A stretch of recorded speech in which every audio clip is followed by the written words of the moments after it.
video. Today we're going to do something a little different again. We're going to start with the history lesson and then a little bit of a reveal of something I've been working on. So first of all, history lesson. For those who are not familiar with what we're looking at right now, this is the one speed rooted card. And for those of you who've been active on Discord since even before the Kickstarter finished, this has been probably the most talked about card on Discord, um, mostly as a meme. So, just again, for the history's sake here, at the beginning, at some point, one of the developers, Carl, had revealed that whenever he saw this card, he always thought of it as Simon in his head or something along those lines. And so then everyone just started referring to it as Simon as its name. And I think that first was the first thing that made it get into people's minds. But it's also worth noting that when the game first went into open beta, or I guess it was a closed beta during the Kickstarter, when it was first available for the players to play, the snail was really bad. So one speeds were just in a bad place in general. At the initial release, we had speed points being worth double what they are right now. So they were worth one full point rather than half a point.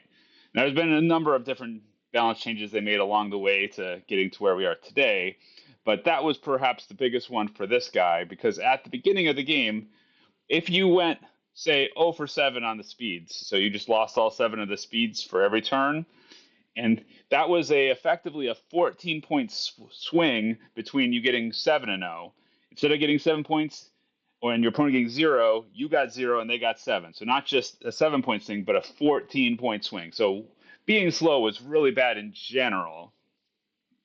So that already hurt this fella. But then if you were going to go slow, you really needed to be able to make up that difference. And because rooted doesn't generate you any points, it doesn't disrupt your opponent's cards, it was almost impossible to do that. If you go last, which at one speed you usually were going last, you gave up that speed point, so you've already the point you didn't get and a point they got, so effectively a 2-point swing. And then on top of that, now what are you going to do? You're going to score power. You're going to win on one of your challenge points. You're still behind by 1. Even if you manage to sneak 2 points in with them, you just broke even. All that effort and you only broke even. So he was pretty bad at release. Now, with various balance changes, including that change to the speed points being worth half as many points, he's much more viable today.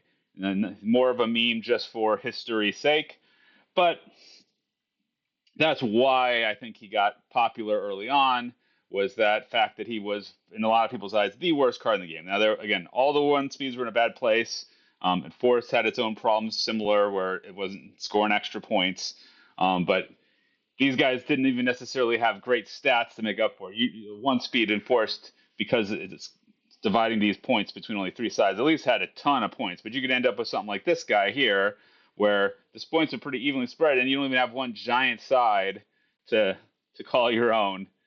And yet you're losing the speed point battle. People are still attacking on some of these sides, doing damage to you. So from there, even as he's become viable, people have continued to meme about him. He's still constantly talked about on the Discord.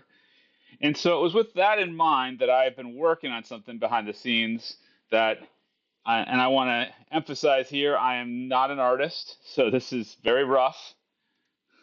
But let me go ahead here and reveal what I'm referring to.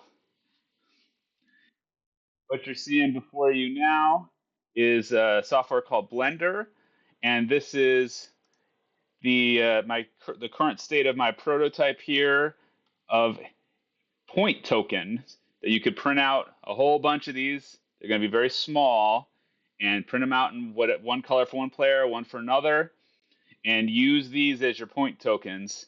We got Simon here. There's my reference image in the background I've been using to try to get it. Again, it's not exactly the same, but I'm trying to get it similar with my limited skill set. I haven't added any slime. I'm not sure I will. But again, these are going to be small. The idea is I want it to still be grippable, so I'm not putting spikes on the sides, only on the top. Even then, I'm not sure if I want to have this many on the back. We'll see how that goes. The front's going to be a little different. Should be able to grab his head. I want it to be as, grabbable as possible because we got to play with these. And because they're so small, a lot of these mini details aren't going to be that obvious. But I still want them to look like Simon, have four of these things in this front, whatever they're called. Snails, I think, usually only have two. Have these big eye stalks that he's got, and spikes on the shell that I don't think any real snail has. Um, these are the things I've been working on. And as with the tiles, if I get this to a place I think that someone might actually like it, I do some a test print. It seems like this could be viable as a token option. I will be putting it for free on Maker World as well. I'm not quite at that point yet. I think I'm still may still polish this a bit more, but just thought I'd put that out there of what I'm working on. If you're thinking about getting custom tokens for the game, and you have access either to a 3D printer or someone who does, this is something I'm going to make available as a way to make little tokens, a whole bunch of them, that'll look like Simon the Snail, and you can put them down to show when you score points on your cards.